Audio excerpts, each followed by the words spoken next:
에센파라는 그런 군인 시대에도 그런 인파가 있었는데요. 그들이 공동생활, 좀더 이야기하면 수도원적 생활을 했던 공동체가 있었습니다. 이를 그냥 쉽게 풍랑 공동체라고 하고 지역 이름을 따서 아니면 에센파라, 에센스라고 에센파라 이야기를 합니다. BC 주전 168 마카비 혁명이 일어난 이후부터 로마로부터 이스라엘이 AD 70년에 멸망하는데 AD 주후 68년까지 오랫동안 쿰란 지역의 동굴 속에서 공동체 생활을 했던 그런 인파가 있었습니다. 1947년에 봄에 이스라엘의 이 팔레스타인 지역의 사해 동방에 있는 이 쿰란이라는 지역, 이곳에서 2명의 유목민 소년들이 양을 치고 있었습니다. 이 양치는 두 친구가 양을 치는 중에 염소 한 마리를, 양을 한 마리를 잃어버렸어요. 그 찾고 있는 중에 히탈길이 언덕을 오르면서 소년의 문의 입구에 돌무더기가 쌓여 있는 것을 발견했습니다. 그리고 그곳이 동굴이라는 것을 알 수가 있었어요. 이 소년은 잃어버린 이 양이 동굴 안으로 들어갈 것이라고 추측을 하면서 그 생각을 하면서 가까이 히탈길에 있는 동굴 안을 가기 시작했습니다. 혹시 야생 동물이 이 동굴 안에 있을까라는 두려움 속에서 먼저 동굴 안에 들어가기 전에 동굴 안에다가 돌 맹이를 하나 던졌어요. 그리고 오래 있다가 동굴 안에서 항아리 깨지는 소리가 참 들렸습니다.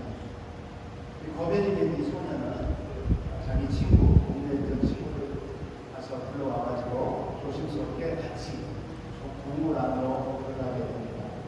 처음에는 너무나 어두워서 아무것도 보이지 않다가 점점 이제 이 어둠이 익숙해지면서 많은 몇 개의 항아리를 보게 됩니다. 그리고 항아리 속을 보니까 항아리 속에 무척 오래된 두루마리의 뭉치들이 그곳에 담겨져 있는 것을 발견하게 되죠. 그래서 이 두 소년, 이 두루마리를 아무 값을 잘 모르니까 다시 베들레헴에 돌아와서 베들레헴의 보물상에 팔았습니다.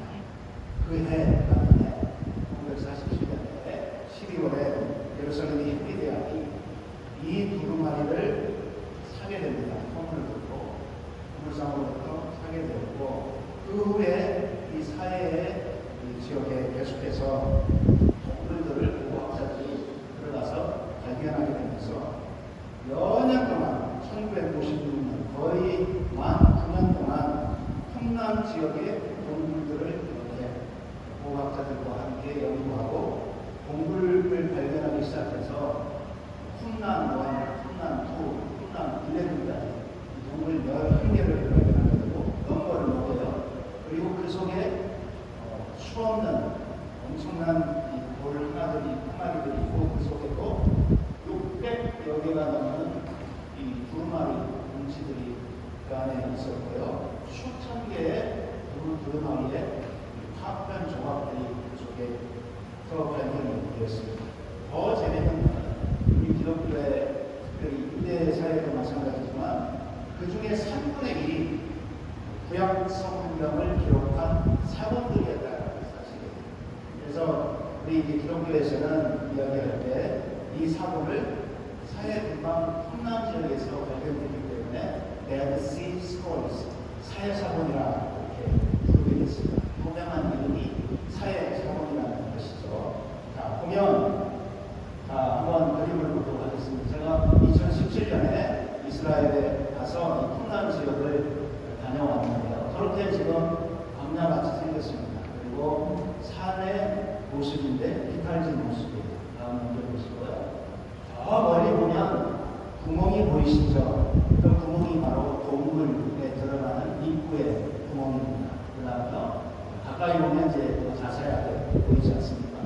약을 찍은 이 소년들이 저런 동굴 안에 들어가서 결국은 이 엄청난 사회사건이라는 이 우리 기독교에 있어서 중요한 구약 성경의 사건들을 두루마리 뭉치로 또는 화편으로 되는 것을 발견하게 됩니다. 다음 사진입니다. 그리고 유적지를 보고 학자들이 이제 파헤쳐 보니까 이 풍란의 공동체, 이 동굴 안에 이런 모습으로 그 안에 가보니까 거주지가 있고, 그 다음 심지어는 세족식을 하는, 세례 요한 시대에도 있었던 세족식을 하는 동굴 안에 그런 모습도 있었고, 이러한 유적지들이 발견이 되었다는 것이죠. 한번 보시죠. 네, 이게 동굴 안에 있었던 유적지의 모습입니다. 네, 여기 보면 이제 더 스콜스 케이브에서 동굴 안에 있었던 항아리의 모습이고요. 그 항아리 속에 있는 지금 아래에 있는 것은 두루마리의 공치. 그곳에 구약 성경의 사본들이 이제 적혀 있었다는 것이죠. 이게 바로 이 두루마리 사본의 공치의 모습이고요. 화편의 모습은 이렇게 이제 한 장씩 앞장으로 이렇게 되어 있고 히브리어로 대부분 기록이 되어 있습니다. 일부는 아람어와 그리스어로 된 것도 있지만 대부분 다 히브리어로 기록이 되어 있다는 것입니다. 네, 이게 바로 이 두루마리 뭉치로 발견된 사회 사건의 원본이죠. 제가 직접 가서 그곳에서 사진을 촬영했습니다.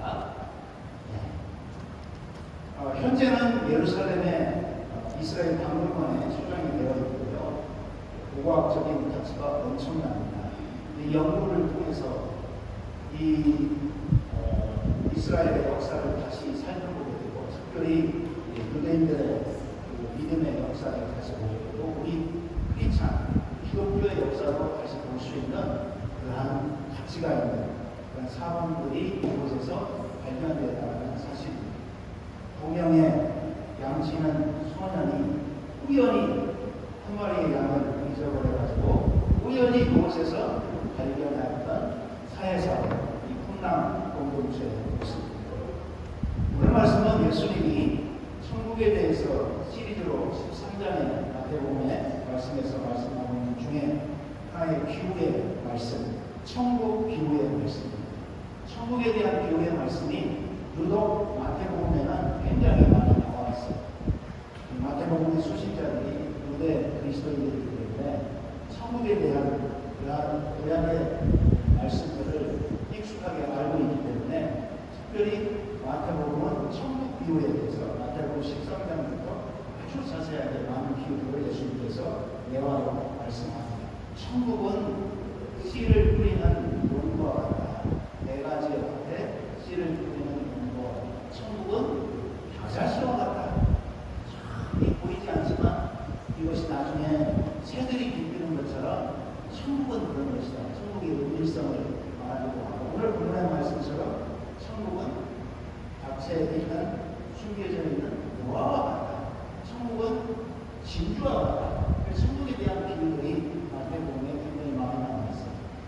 이 비유를 이해하려면 2000년 전에 당시의 배경으로 돌아가야 되는데요. 당시에는 재물이나 보물을 관리하는 방법이 오늘날과는 완전히 달랐습니다. 오늘날은 돈이 있는 분들은 은행에 개인 금고가 돼서 본인의 귀중품들, 보석들을 은행 안에 있는 금고에다가 본인들의 개인 금고에 보관을 하게 됩니다. 그러나 옛날에 예수님 당시에 이 시대에는 은행도 없고 금고도 없기 때문에 보물을 어디에 두었냐면 항아리 속에 두었어요. 마치 사회사원, 이 성경의 사건들을 항아리 안에 넣어서 동굴에 넣는 것처럼 마찬가지로 귀중한 것들은 귀중품은 다 흙으로 만든 항아리 속에 넣어 땅 속에 묻었어요. 왜냐하면 흙으로 만든 항아리에 이렇게 넣으면 변질과 훼손이 덜 되기 때문에 옛날의 전통적인 방식은 항아리 속에 넣었다는 겁니다. 오늘 본문의 말씀도 마찬가지예요. 어떤 사람이 밭에 감추인 부활을 발견했습니다. 우연입니다. 소장농이었던 것 같아요. 근데 이 사람이 아마 남의 밭을 빌려서 농사를 짓고 있었는데 이 소장님이 밭을 가다가 갑자기 이 항아리 속에 감춰져 있는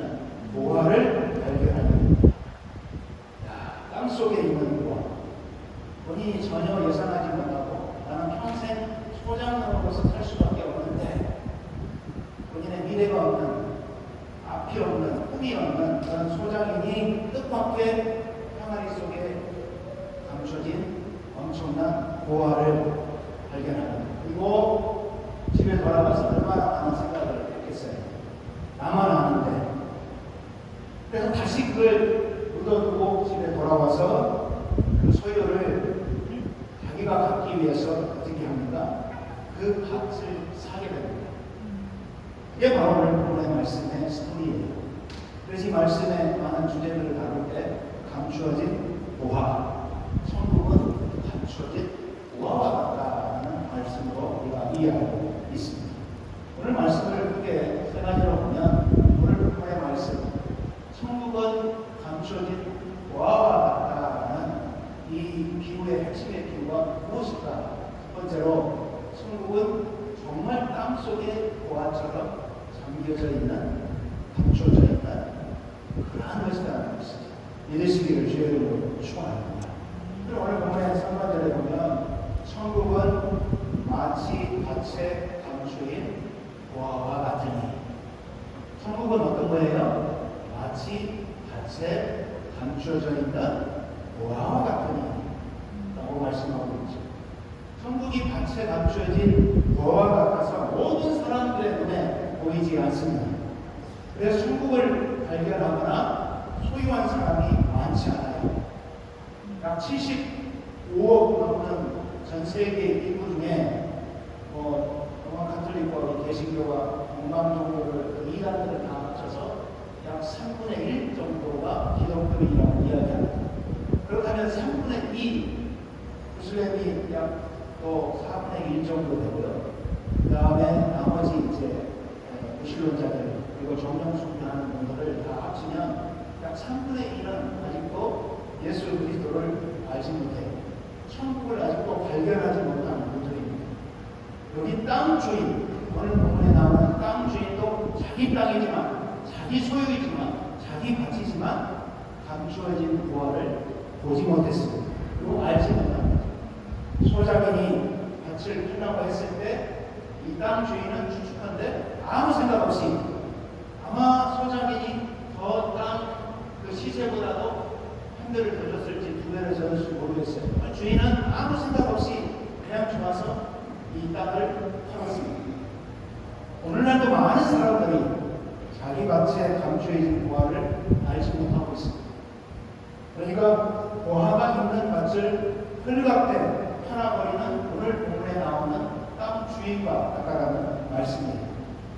여러분이 잘 알고 있는 알래스카가 어디죠? 북미에 저 캐나다에서부터 아주 오랫동안 먼 거리에 올라가는 알래스카 주가 있습니다. 이 알래스카는 여러분이 아시지만 원래 소련의 땅이 있습니다. 구소련의 땅이 있습니다. 근데 구소련의 땅이었는데 이 알래스카는 눈과 얼음으로 뒤덮인 별로 가치가 없는 땅입니다. 그래서 1867년에 이 구소련이 미국에 720만 달러를 주고 이 알래스카를 팔았습니다. 그런데 미국이 알래스카를 산 이후에 13년의 세월이 흘러서 알래스카에서 금이 발견되고, 무려 그 시대, 지금 엄청나게 많은 금이 지금도 매장되어 있지만 1867년 이후에 13년 후에 금이 그 시대에 무려 3억 달러 상당의 금이 발견됐습니다. 그리고 여러분이 아시지만 엄청난 양의 석유가 그곳에 내장이 되어 있고, 지금은 군사기지로서 전략적인 군사기지로 사용되고 있습니다. 구소련이 만약에 눈과 얼음으로 덮여있는 이 알래스카에 금이 있고 석유가 매장되어 있고 그리고 요즘기로서 가치가 있다고 생각했다면 절대 안 팔았을 것이죠. 그러나 그런 생각을 못했어요. 그런 가치가 있는 걸 몰랐어요. 그러나 미국의 아마 정치인들은 그 땅의 가치를 그냥 내부적으로 봤을 때는 눈과 얼음으로 뒤덮여 있는 볼품없는 땅이지만, 그러나 그들이 봤을 때, 미국의 정치인들이 봤을 때는 가치 있는 땅으로 여겼다는 것입니다.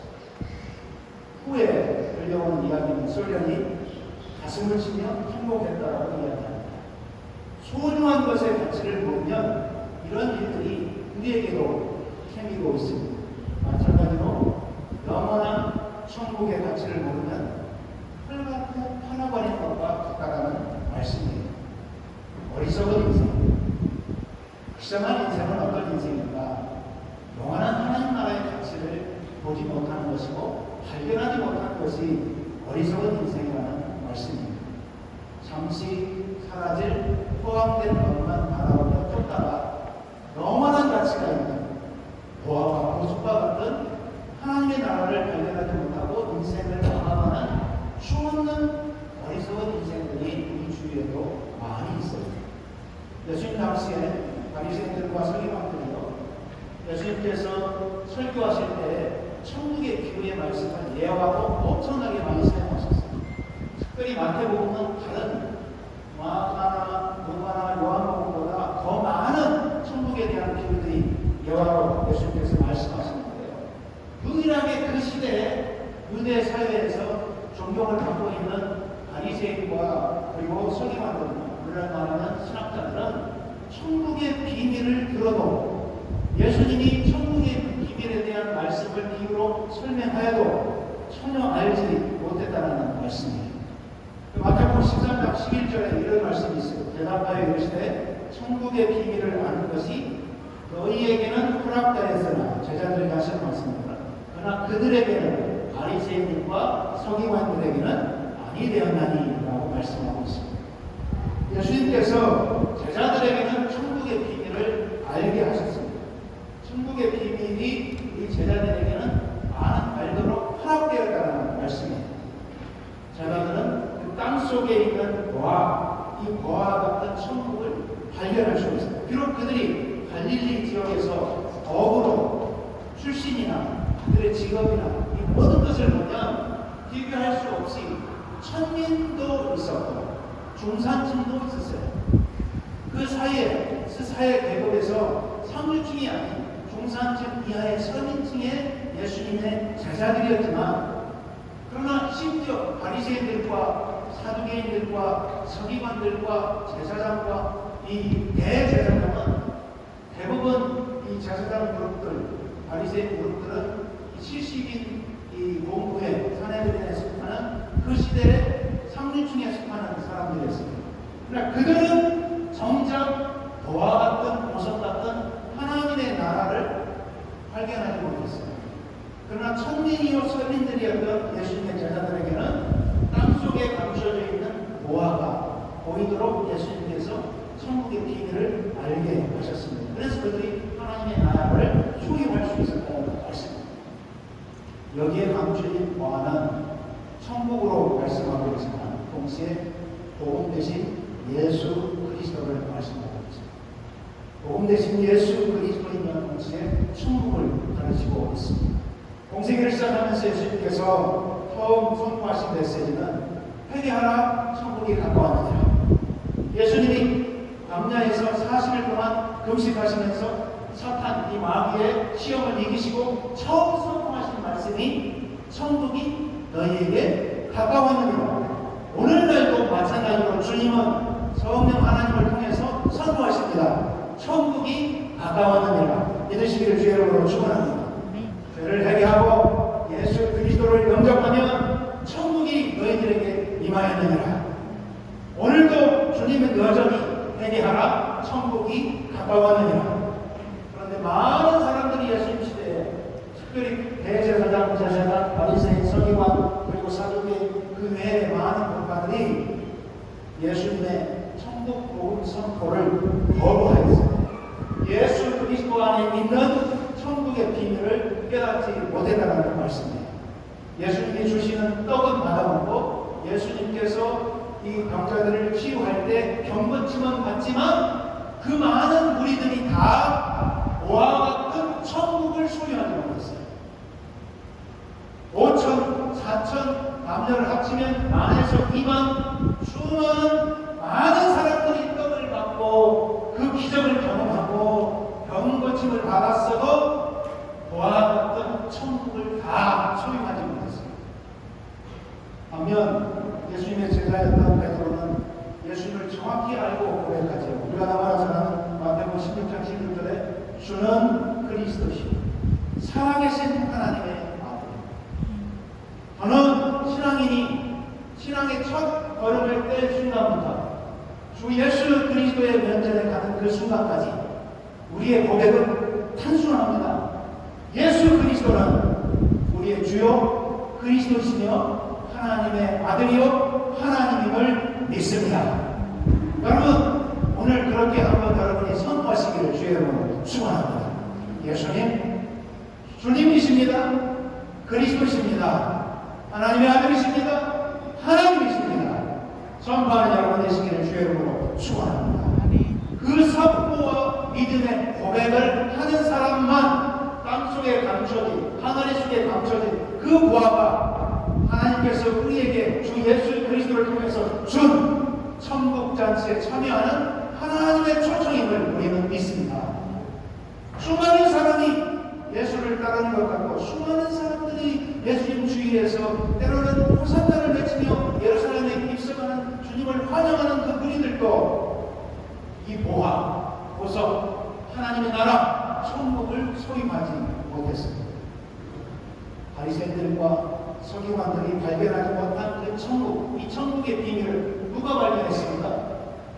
그 시대에 가장 천하고 무시받고 경멸받는 여인들, 그리고 많은 세리들, 뿐만 아니라 우물 파는 여인들. 마가복음, 마태복음 21장 31절에 예수께서 그들에게 이르시되 내가 진실로 너희에게 이르노니 세리들과 창녀들이 너희보다 먼저 하나님의 나라에 들어가리라. 세상에서 멸시받는 사람들, 세상에서 손가락질 당하는 사람들이 보화인 천국을 발견한다는 것이죠. 우리는 예수를 믿기만 하면 땅속에 감춰져 있는 그 보화, 천국을 발견할 수 있다는 말씀입니다. 사랑하는 성도 여러분, 저는 이런 말씀을 여러분에게 드리고 싶어요. 적어도 여기에 있는 분들은 땅속에 감춰진 보화를 우리가 발견했으니 할렐루야. 여러분 인사합시다. 형제 만났습니다. 형제 만나셨습니다. 축하합니다. 만나셨습니다. 축하합니다. 형제 만나셨습니다. 그건 진짜 여러분이 땅을 팠는데 그 속에서 보화와 보석이 나왔는데 지금 여러분 지금처럼 형제 만났습니다. 축하합니다. 다시 한번 하겠습니다. 시작. 형제 만났습니다. 축하합니다. 시작. 형제 만났습니다. 감사합니다. 형제 만났습니다. 왜요? 다른 사람은 몰라도 우리는 예수 그리스도를 우리의 마음에 우리의 삶에 영접하고 예수 그리스도가 우리에게 약속한 그대로 우리에게 무엇을 주시는 분이에요? 하나님의 나라 천국으로 초청하는 분이에요. 주님이 이 땅에 오셔서 하신 병고침의 사역들, 어기는 사역들, 영적인 악한 영들을 고치시고 축출하는 사역들, 심지어는 사망 죽음에서 죽어있는 사람들을 고치시는 모든 사역들은 뭐예요? 우리를 죄와 사망으로부터 흑암으로부터 하나님 나라로 초청하는 사역이에요. 그 현상이 중요한 것이 아니라 그 현상에 넘어서 왜 예수님이 이런 사역들을 이 땅에 오셔서 하셨을까 하나하나 보면 예수님이 하시고자 하는 목적은 하나였죠. 하나님 나라로 우리를 초청하는 거예요. 어두움의 나라에서 사망의 권세에서 흑암의 권세에서 빛의 나라로 하나님의 나라로 초청하는 일을 누가 하셨어요? 예수님께서 하셨어요. 할렐루야. 그런 은혜를 여러분이 다 받으신 줄 주의 이름으로 축원합니다. 두 번째로 본문의 말씀을 보면 천국을 발견한 사람은 기쁨이 넘친다라고 말씀하죠. 천국은 마치 밭에 감추인 보화 같으니 사람이 이를 발견한 후 숨겨두고 기뻐하며 돌아왔습니다. In his joy, he went back to his home. 그렇게 말해요. 너무너무 기뻐가지고 막 어쩔 수 없이 막 감격해가지고 자기 집으로 다시 돌아온 너무 반가워가 너무 좋아서 너무너무 신이 나가지고 자기 집으로 다시 돌아오는 이게 오늘 본문의 말씀에 짧은 말씀이지만 천국을 발견한 사람의 진짜 모습이 어떤 모습이냐 하면 기쁨이 넘치는 모습. 숨겨져 있는 보화를 우리가 발견하면 조용히 묻어놓고 나만 가만히 아는 게 아니죠. 내 내면에서부터 주체할 수 없는 그 기쁨이 우리에게 있잖아요. 잠도 안 오지. 어디를 가든지 내면 속에서 알 수 없는, 그래서 얼굴에도 보면 광채가 나는 거죠. 그게 오늘 본문의 말씀의 비유의 또 핵심의 말씀입니다. 항아리 속에 빛나는 보석을 보았습니다. 항아리 속에 빛나는 그 보물을 봤어요. 그러니까 기쁨이 있을 수밖에 없죠. 성도 여러분, 예수 그리스도를 여러분이 오랫동안 믿으면서 주 안에서 기쁨이 여러분에게 진짜 있습니다. 주님 때문에 여러분 기뻐하십니다. 내가 예수를 만났고 예수님 때문에 하나님의 영원한 이 나라에 초청을 받은 특별한 티켓을 소유한 자라는 VVVP, 영어로 보면 VVIP, 하나 더 붙여서 VVVIP, 더 붙여서 VVVVVIP. 여러분이 만학반영에 이 티켓을, 초청 티켓을 받았다고 생각합니다. 아마 자랑할 거예요. 많은 여러분의 지인들에게. 근데 우리는 어떤 티켓을 갖고 있어요? 천국 티켓을. 예수님께서 우리에게 이 천국 티켓을 주셨어요. 주 안에 있는 모든 사람들은 이 특별한 천국 티켓을 가지고 있습니다. 그럼 이 천국 티켓을 가지고 있을 때 우리의 표정이 어떨까? 그걸 아무나 먹지 않고, 그걸 아무나 넣고, 나중에 제자리에 먹을 찾는 사람 아니죠. 본인이 가장 눈에 띄는 거, 아니 본인이 가장 가까운 거, 그리고 항상 그 티켓을 생각하죠. 비비비비 마찬가지예요. 천국을 발견한 이 보석 보화를 발견하고 이 천국 잔치의 티켓을 가진 우리들은 적어도 예수 그리스도를 믿으면서요, 우리 안에 기쁨이 충만해질 줄을 믿습니다. 할렐루야. 여러분, 제가 한번 이 이야기를 말씀드렸습니다. 10만이라는 이야기를 하죠. 10만이가 누굽니까? 예전부터 약초를 캐는 직업을 가진 사람들을 10만이라고 해요. 이 고어예요. 그리고 이 약초를 산에서 캐는 사람들에게 붙여진 특별한 칭호예요. 산삼을 지칭하는 말이에요. 아니, 사람이란 말이에요. 산삼을 캐는 사람을 10만이라 그렇게 부르습니다. 우리 심종석 집사님이 10만이라고 하시죠. 그런데 원래 이 10만이는 더 고의 의미가 신매망이에요. 신매망이라는 이 매자는 무슨 매자예요? 산이라는 뜻이에요. 그걸 줄여서 우리가 그냥 10만이라고 불러요. 그러니까 신매망이, 그러면 산에서 산삼을 캐는 사람을 신매망이라고 불렀습니다. 그러니까 줄여서 이야기하면 10만이가 산삼을 발견하면 어떻게 합니까? 신받다! 신받다! 신받다! 몇 번 불러요? 3번 부릅니다. 실제로 그렇습니다. 3번을 신받다고 외쳐요. 그러면 신만이들이 산에 산삼을 캐러 가기 전에 어떻게 해요? 정결하게 몸을 걸봅니다. 그리고 다른 사람들과 함께 접촉을 안 한다고, 다른 사람들과 함께 대화도 안 한다고, 산에 오기 위해서 특정한 일정한 기간 동안에 몸을 정결케 하고, 삶의 모습들을 다른 사람들과 자꾸 이야기하고 만나고 하면 새 속에 젖는다고 해요. 삶을 캘 수 없다고 해요. 그런 이 무속적인 전통 때문에 삶을 캐러 올라가는 이 신만이들은 그야말로 조심조심 자기들의 몸가짐을 돌본다는 이야기. 그리고 저녁에는 진짜 좋은 꿈만을 꾸기 위해서 소원한다고 그렇습니다. 여러분, 산삼을 발견한, 산에서 본인들이 고대한 이 산삼을 발견한, 소위 신났다 하고 외쳤던 이분들의 원래 소원이 뭡니까? 산삼을, 그 어려운 산삼을 저나 여러분이 주 예수 그리스도 안에 있는 보석, 오늘 본문의 말씀대로 하나님의 나라의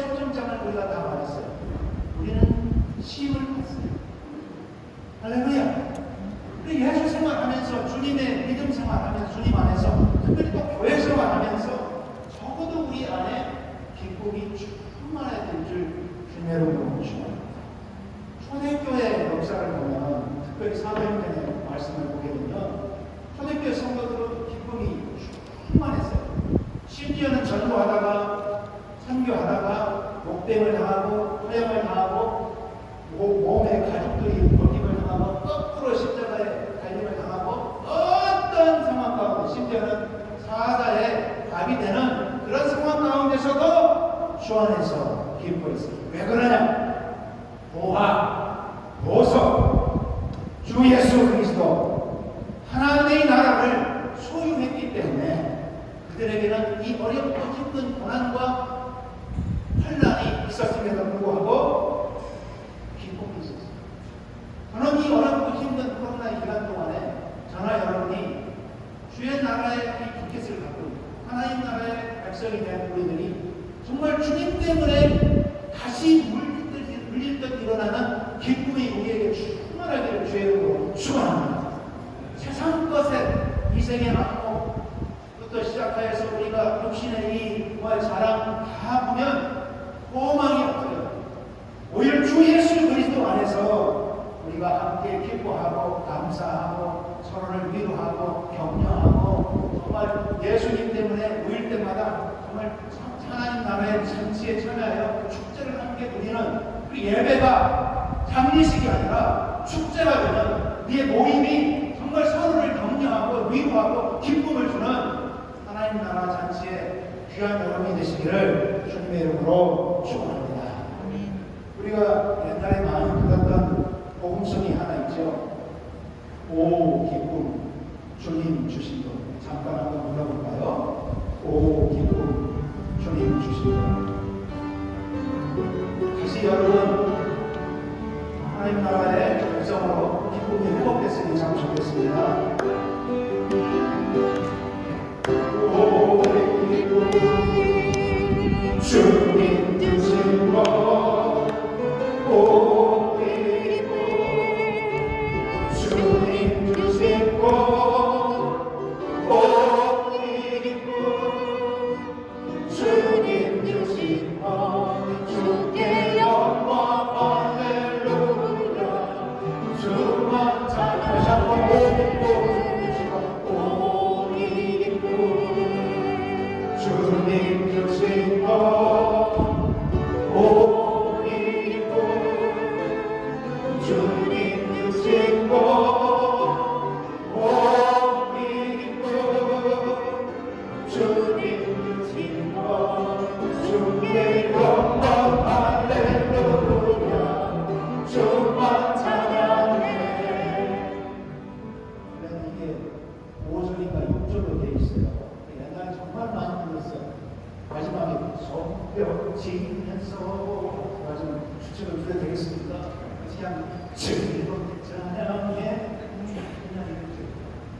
주 안에서 하나님 나라 소리만 여러분, 하나님 나라의 잔치에 이미 참석하는 참여하는 여러분 기뻐하시기를 주여로 축원합니다. 참 코로나 동안에 국제적으로 많이 아프신 분들도 있고 지난주에 우리 이성동 선생님도 많이 아프셨다고요. 아프신 분들도 있고 또 경제적 어려움 때문에 너무 힘들 때도 있죠. 그런데요, 나는 하나님 나라를 소유한 사람이야. 하나님 나라의 잔치에 참여한 사람이야. 보화 보석 같은 예수 그리스도를 내가 만났고 그분의 자녀야. 나는 그런 사람이야. 그래서 다시 주님의 주시는 기쁨으로 회복되는 여러분 되시기를 주의 이름으로 축원합니다. 마지막으로 천국을 소유하기 위해서 어떤 우리가 희생을 치러야 될까요? 오늘 본문의 말씀에 보면 44절 하반절에 보면 자기의 소유를 다 팔아 그 밭을 삽니다. 제가 아까 사론에도 말씀드렸지만 자기의 소유를 다 팔 것뿐만 아니라 주인이 요구하는 액수가 얼마가 됐든지 뭡니까? 론을 해서 대출을 받아서 다 맞춰줬을 거예요.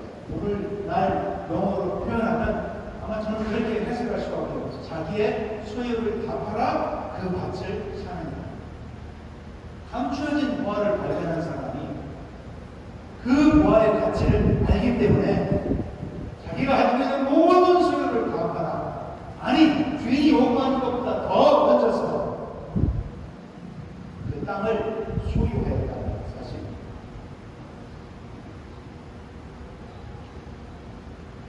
제가 마지막에 오늘 함께 찬양을 찬양하나 했는데 거기에 보면 이런 찬양이 있어요. 재밌는 가사인데요. 어떤 가사냐면 어디에 있습니까? 네. 집 팔고 땅 팔고 냉장고 팔아 기어이 그 밭을 사고 갈 거야 라는 이 천국은 마치라는 보험송인데, 아마 하나님 말씀을 보면서 이 찬양을 몇 번 다시 들어보면서 정말 그럴 것 같아요. 내가 발견한 보화가 있으면 내가 가져온 시계, 내 핸드폰, 내 태블릿, 내 자동차, 내 집, 그 안에 있는 가전제품 내가 다 팔아서 그 보화를 반드시 내 것으로 만들고자 하는 그러한 욕심이 우리에게 있다는 사실. 막 가족들이나 이것들이 생각할 때 당신 미쳤어? 아니 왜 그래 당신 갑자기? 아니 당신 정말 이상해. 거의 먹었어? 아니면 나이 탓이야? 아니 왜 당신 치매 왔어? 왜 다 팔아? 아, 우리도 팔겠네? 라고 할 정도로 그 보화를 발견한 사람의 마음은 모든 걸 다 팔아서 본인이 발견한 그 보화의 가치를 알기 때문에 어떤 희생이 있더라도 그 가치의 지불을 한다는 말씀입니다. 천국은 양보할 수 없는 것입니다. 그리고 포기할 수 없는 것입니다. 사랑하는 성도 여러분, 다른 건 다 우리가 포기해도 천국은 양보할 수 없고 포기할 수 없습니다. 왜 그렇습니까? 천국은 절대적인 가치가 있기 때문에 그렇습니다. 예수님께서 마태복음 11장 12절에 세례 요한의 때부터 지금까지 천국은 침노를 당하나니 침노하는 자는 빼앗느니라. 천국은 침노를 당하나니 침노하는 자는 빼앗느니라고 말씀하고 있습니다. 하늘의 보화는 어떤 것이라는 것을 말씀하는 것이죠. 천국은 약간의 값을 지불하고 얻는 상품적 가치가 아니라 자기의 소유의 전부를 다 들여 자기의 소유의 모든 것을 다 팔아 얻는 절대적인 가치가 있는 것이라고 말씀합니다. 오늘 많은 기독교인들이 교회 생활을 많이 하는 분들이 이 가치를 점점 상대적 가치로 인정해 가는 경우가 많아요. 그래서 신앙생활의 매너리즘에 빠지게 되면, 신앙생활의 매너리즘에 빠지게 되면 내가 소유한 이 보화와 보석의 가치를, 이 절대적 가치를 상대적 가치로 이 세상의 것과 비교해서 희석시키는 경우가 많습니다. 이 세상에 살면서 여러분의 삶을 좀 더 윤택하고 여러분의 삶을 좀 더 여유롭게 사는 것 죄가 아닙니다. 죄 아니에요. 그런데 그 삶 가운데 만약에 천국의 이 가치가 상대화된다면 그거부터 죄가 시작됩니다. 여러분이 이 땅에 살면서 여러분이 소유하고 싶고 가지고 싶고 누리고 싶은 것, 누리는 것 자체가 죄가 아닙니다. 그러나 천국의 가치가 그것 때문에 상대적 가치로 바뀌게 되면 그때부터 여러분 죄의 길에 서게 됩니다. 천국은 무엇과 바꿀 수 없는 절대적 가치라는 사실이에요. 복음보다 더 가치 있는 것은 없다고 우리가 그렇게 이야기를 보통 하고 있습니다. 사랑하는 성도 여러분, 우리가 사도 바울의 예를 들어보면 사도 바울이 다메섹 도상으로 가는 도중에 부활하신 예수 그리스도를 만난 이 전의 삶과 예수 믿는 사람들을 잡아서 핍박해서 감옥에 예루살렘부터 시작해서 그것도 부족해서 지금 시리아의 다메섹으로 가가지고 예수의 그 예수쟁이들을 잡아 끌어가지고 다시 예루살렘으로 데리고 와서 감옥에 가두고 유대교의 법에 의해서 채찍을 때리고 때로는 사형까지 시키는 그 일을 위해서 살았던 사도 바울의 과거의 삶, 교회를 폐방하고 핍박했던 사도 바울의 과거의 삶 뿐만 아니라 사도 바울이 왜 그랬는가? 본인은 이스라엘 사람 중에 이스라엘 사람, 히브리 사람 중에 히브리 사람, 그리고 이스라엘 사람 중에서도 첫 번째 왕인 사울 왕족의 베냐민 지파예요. 또 하나 사울 그때 당시 바울 당시에 바울은 가말리엘 후손으로서 샴마이파와 힐레파가 있었는데 바리새인 중에 샴마이 보수파의 가장 수제자, 자기 사부인 가말리엘의 가장 수제자로서 사도 바울은 바리새인 중에 바리새인이요 율법으로는 흠이 없었던 예수 만나기 전에 사도 바울이에요. 사울이었죠. 그런데 사도 바울이 뭐라고 이야기하냐면 빌립보서 3장 7절 8절 우리 함께 크게 같이 읽겠습니다. 빌립보서 3장 7절 8절의 말씀 시작. 그러나 무엇이든지 내게 유익하는 것을 내가 그리스도를 위하여 다 해로 여기고 또한 모든 것을 해로 여기고 내 주 그리스도 예수를 아는 것이 가장 고상하기 때문이다. 내가 그를 위하여 모든 것을 잃어버리고 배설물로 여기고 그리스도를 보고 그 안에서 발견되고 아멘 하십니다. 아멘.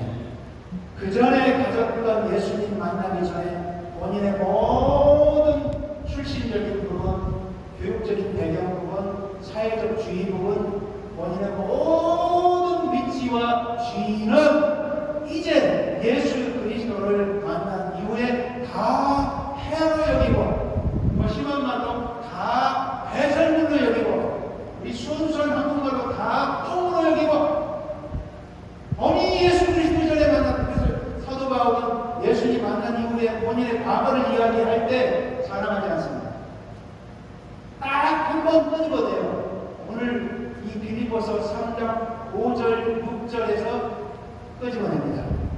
제가 말씀드렸던 그 과거를 하도 빌립보 관대파들이 교회 안에 이단들이 자기를 못 살게 보니까 나 이런 사람이었어 하면서 그러나 나는 지금 무엇이든지 내게 유익하는 것을 내가 그리스도를 위하여 다 해로 여길 뿐더러 모든 것을 해로 여기면 내 주 예수 그리스도를 아는 지식이 가장 고상합니다. 저도 오랫동안 목회를 하고 선교사로 사역을 하면서 참 인간이기 때문에 힘든 게 있어요. 그 어떤 위치, 지위, 학위 이런 것이 우리 선교사들에게도 저를 포함해서 목회자들에게도 일반 여러분에게도 다 있어요. 그러나 우리에게 가장 절대적 가치가 뭐예요? 예수 안에 있는 하나님 나라는 것입니다. 사도 바울처럼 그 전에 모든 것은 다 발설물로 여기고 예수 그리스도 말하신 주 예수 그리스도를 아는 것이 그 안에 내가 발견되는 것이 그분 안에서 내가 믿는 것이 하나님 나라의 초청을 받아 하나님 나라 안에 있는 것이 가장 가치 있다는 말씀입니다.